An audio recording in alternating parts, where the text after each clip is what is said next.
आचार्य धीरेन्द्र शास्त्री का तो 100% सही है, मैं सर्टिफाई करता हूँ उसको। वागेश्वर क्या है? वाक से निकली हुई ईश्वर की शक्ति वागेश्वर है। जो वाक, जो आवाज निकल रही है, the voice of tongue is walk and they Wakeshwar, उसका भगवान जो है वो शंकर जी है। पूजे पुजावे आपे आप, करे करावे आपे आप है, वो भगवान ही सब कुछ पुजवा रहा है, वही करवा रहा है। ये बागेश्वर बाबा भी उसी चक्कर में है। अगर इनका विरोध होता है, बंदे को हिम्मत से डटे रहना चाहिए त्रिशूल लेकर के, बस, और उसकी विजय हो जाएगी। अब तक तो हम यही कह सकते हैं बिल्कुल सही मार्ग है, हनुमान जी की उस पर कृपा है, हाँ, शंकर जी की उस पर कृपा है। बाबा जी, जैसे जो मथुरा में जो है कई कथावाचक हैं, जिस तरह से देवकी नंदन शास्त्री हैं कथावाचक है, आचार्य अनिरुद्धाचार्य हैं, वो भी जो है युवा जो है संत हैं और वो अलग जगा रहे हैं सनातन की। तो क्या लगता है उन पे भी जो उंगलियां उठती हैं, तो आपको क्या लगता है कि ये एक एक तरह जो टारगेट किया जा रहा है, जो सनातनी अलग जगा रहे हैं और सनातन का धर्म का जो प्रचार प्रसार कर रहे हैं, तो वे लोग कौन हैं? आखिर में आप क्या कहेंगे ऐसे लोगों को, कौन लोग हैं वो?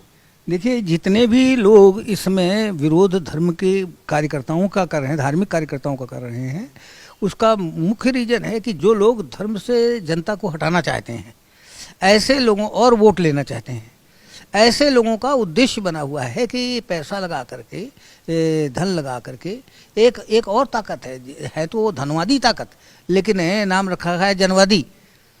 जनवादी वनवादी कुछ नहीं है, उनका काम है धनवादी है। वो धन के लिए ही सब कुछ करते हैं। Marks never work for people, he work for economy and capitalism है। तो मार्क्स ने ही कैपिटलिज्म के लिए काम किया है।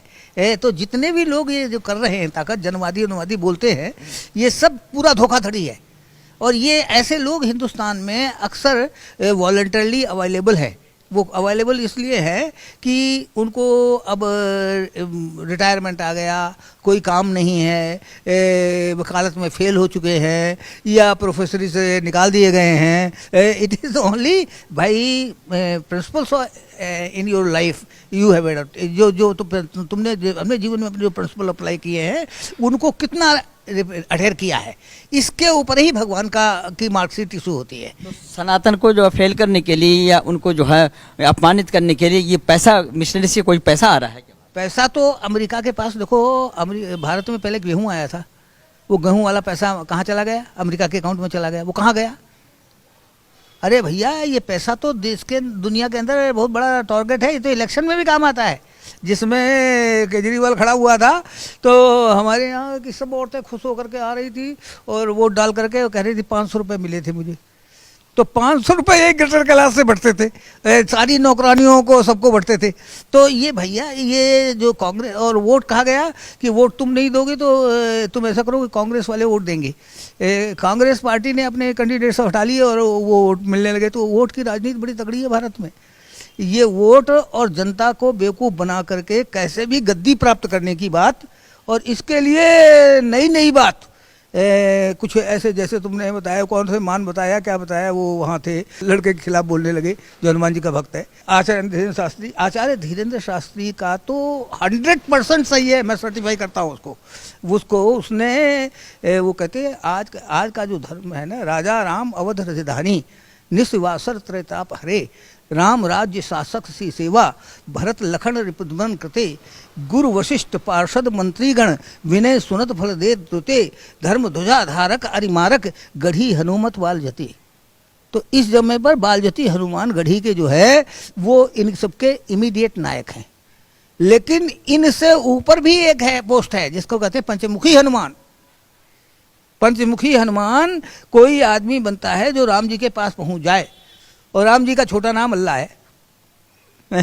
तो राम जी के ये जितने भी अंडर में ही सब लोग आते हैं, जो सबके अंदर रम रहा है वही तो राम है। वो राम ऊपर से सबको कवर कर रहा है।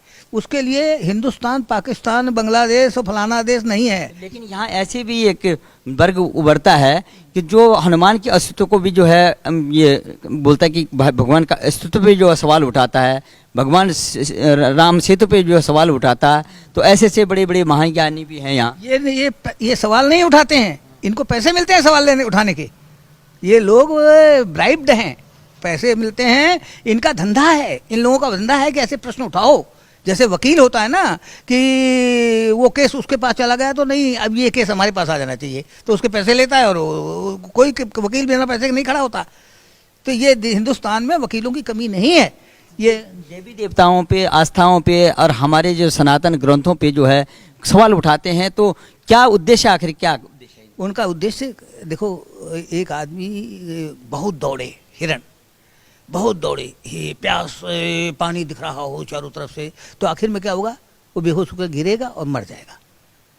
इन सब का अंत यही है, ये किसी को नुकसान नहीं पहुंचा पाएंगे, ये आखिर में खुद ही मारे जाएंगे, अपनी मौत के लिए ये खुद दौड़ रहे हैं। और ये तो नहीं कर रहे हैं कि हिंदुस्तान में शांति रहे, बस हिंदुस्तान में कैसे विप्लव हो, इसके खिलाफ कैसे बात करूं, उसके खिलाफ कैसे बात करूं। अरे भैया, उसके खिलाफ बात कर जो दुष्ट है, इस देश को सता रहा है।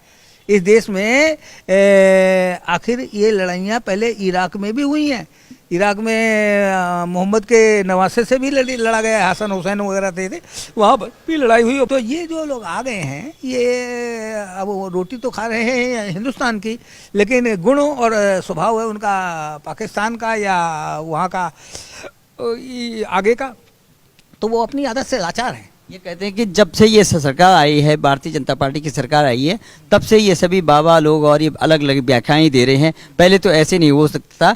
ये जो सरकारी जो है विभेद पैदा कर रही हैं पूरे देश के अंदर में। हाँ, वास्तव में ये बात सही है कि ये सरकार जिस दिन से अंग्रेज की सरकार आई थी, तब ये हिंदुस्तान में पाकिस्तान और हिंदुस्तान की बात शुरू हुई, और अंग्रेज की सरकार चली गई तो हिंदुस्तान पाकिस्तान अलग अलग हो गए। यहाँ पर कोई भी आदमी ये कह दे कि सब हिंदुस्तान से हो रहा है, ऐसा नहीं है। ये मोदी से परेशानी है, मोदी सरकार से परेशानी क्या होगी? मोदी तो देश का अगर ये कल को संविधान को एक नई दिशा देनी हो, मान लो चीन के बराबर हमको कोई आर्मी बनानी है या कुछ करना है, तो मोदी उसके लिए अपनी सेवाएं दे देगा, अगर उसको कहा जाएगा तो दे देगा। लेकिन हमारा तो विश्वास है, हम जानते होते तो है नहीं, लेकिन हमारे विश्वास है, निश्चित विश्वास है कि मोदी अपने को देश के लिए समर्पित कर देगा और धार्मिक रूप से सच्ची बात जो होगी उसको मानेगा। योगी मोदी करके पूरा का पूरा जो है गोदी मीडिया तमाम बातें उठती हैं, ये सभी बाबा, ये पोंगापंथी, ये धर्म के नाम पे जो है हिंदू धर्म, हिंदू राष्ट्र बनाने वाली बातें, जब से योगी और मोदी का वर्चस्व बढ़ा है देश में, तब से ये सब हो रहे हैं। और वो अल्पसंख्यकों को जो है नुकसान हो रहा है, वो डरे हुए हैं। अल्पसंख्यक नाम का कोई शब्द नहीं होता। अल्पसंख्यक का मतलब होता अच्छा आदमी। खाली अच्छे आदमी अच्छे नहीं अल्पसंख्यक होते हैं, बुरे आदमियों की तो भीड़ इकट्ठी है। अल्पसंख्यक कहाँ है? ये सब अल्पसंख्यक नहीं हैं, ये सब लोग हैं जो अपने स्वार्थ में अंधे हैं और कुछ भी करने को तैयार हैं, कुछ भी लड़ने को तैयार हैं, और दूसरे का बुरा करके भी अपना घर भरने को तैयार हैं। ऐसे लोग जो है ना, वही अल्पसंख्यक के ढोंग रचते हैं। अल्पसंख्यक शब्द कुछ नहीं है, अल्पसंख्यक शब्द एक नाटक है। एक संविधान में एक धारा जरूर है कि माइनॉरिटी है, फलाना है। अभी देखो, वो जो रक्षिका थी, एक सारी औरतों की रक्षिका थी, उसका नाम माली वाले, क्या नाम है, उसका ही उंगली दबा करके कार वाला भाग लिया। तो ये ऐसे लोग हर जगह बैठे हुए हैं, हर जगह बैठे हुए हैं। उनको ये आपस में ही एक दूसरे से करते हैं और बदमाशियां करते हैं, और फिर लोग पब्लिक में एक ह्यू क्राई पैदा करते हैं। ह्यू क्राई से इनकी रोटी चलती है। क्या बाबाओं का क्या कहना है कि ये पूरा का पूरा जो हिंदुस्तान है और उसमें एक जो है अखंड भारत की परिकल्पना लेकर जो चल रहे हैं, तो क्या अखंड भारत बनेगा? और हिंदू राष्ट्र की बार बार बात चलती है, तो क्या हिंदू राष्ट्र क्या है? हम बदलेंगे संविधान, न्याय का स्वर बदलेंगे, हिंदू होगा राष्ट्र, सदियों वाद व्यवस्था परिसर बदलेंगे, एक कैंपसेस बदल जाएंगे, उनकी डिफिनेशन बदल जाएगी। ये सब कुछ होने वाला है, ये परमात्मा का ऑर्डर है और परमात्मा कर रहा है। जब आदमी का, ये जनता के दिमाग है ना, ये सारी जनता का दिमाग जब एकजुट हो जाता है तो यही भगवान बन जाता है। वागेश्वर क्या है? वाक से निकली हुई ईश्वर की शक्ति वागेश्वर है। जो वाक, जो आवाज़ निकल रही है, द वॉइस ऑफ टंग इस वाक एंड दे वाकेश्वर, उसका भगवान जो है वो शंकर जी है, और वो शंकर जी सरस्वती जी उनकी बहन है। तो सरस्वती जी और शंकर जी की कृपा से इस संसार में ये भारत आज चल रहा है। आज ये जो तुम देख रहे हो मीडिया वगैरह सब चल रहा है, ये क्या है? वाकेश्वर की एक ब्रांच है। ये भी वाकेश्वर की एक ब्रांच है जो सब में प्रचार करती है। तो वो धीरेन्द्र कृष्ण शास्त्री भी बागेश्वर बाबा कहलाते हैं। तो वो कह रहे हैं कि अब केवल घोषणा होनी बाकी रह गई है और बाकी हिंदू राष्ट्र बन गए। हाँ तो बनिए, वो जो कह रहे हैं तो सही है, वो हनुमान जी कह रहे हैं, वो नहीं कह रहे हैं। जैसे हम लोग एक जगह बैठ जाते हैं चिमटा गाड़ के, यहाँ मंदिर बनेगा, ओ मंदिर बनाने किसका काम है?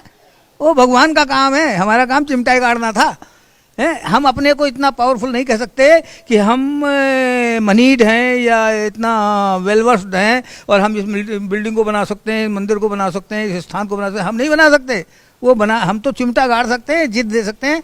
तो शंकर जी ने एक बार हमसे कहा था कि बेटे इस संसार में जितने आदमी हमने पैदा किए हैं इन सबसे मैं कर्म करवाता हूँ। क्या करवाता हूँ? कर्म करवाता हूँ। उस कर्म का फल मैं देता हूँ और उसके बदले में उनका नाम होता है, और वो सब नाम वगैरह उनका जो होता है वो सब मेरा ही है। वो क्या मरते हुए ले जाएंगे नाम अपना? वो सब मेरा है। पूजे पुजावे आपे आप, करे करावे आपे आप है। वो भगवान ही सब कुछ पुजवा रहा है, वही करवा रहा है। ये बागेश्वर बाबा भी उसी चक्कर में है। अगर इनका विरोध होता है बंदे को हिम्मत से डटे रहना चाहिए त्रिशूल लेकर के, बस, और वो उसकी विजय हो जाएगी। तो आप डरते नहीं है ना? डरने का मतलब भगवान, आदमी, कोई भी आदमी मूर्ख नहीं डरता, बाकी समझदार हमेशा डरता है।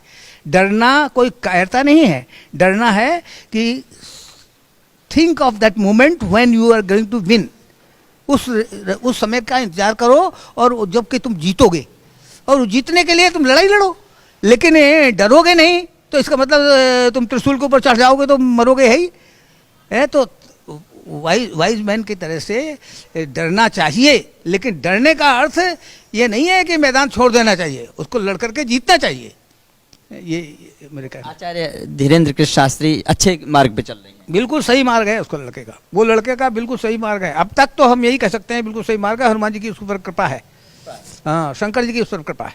बहुत बहुत धन्यवाद बाबा जी, आपने हमारे दर्शकों को सरल शब्दों में बताया कि धीरेन्द्र शास्त्री का जो मिशन है वो सही है, और उसके जो भी करवा रहे हैं वो भगवान शिव करा रहे हैं, भगवान भोलेनाथ करवा रहे हैं, और उन पे हनुमान जी की महान कृपा है। और वो जो हनुमान जी कह रहे हैं वही बोल रहे हैं, वही करने वाले भी हैं। बहुत बहुत धन्यवाद आपका।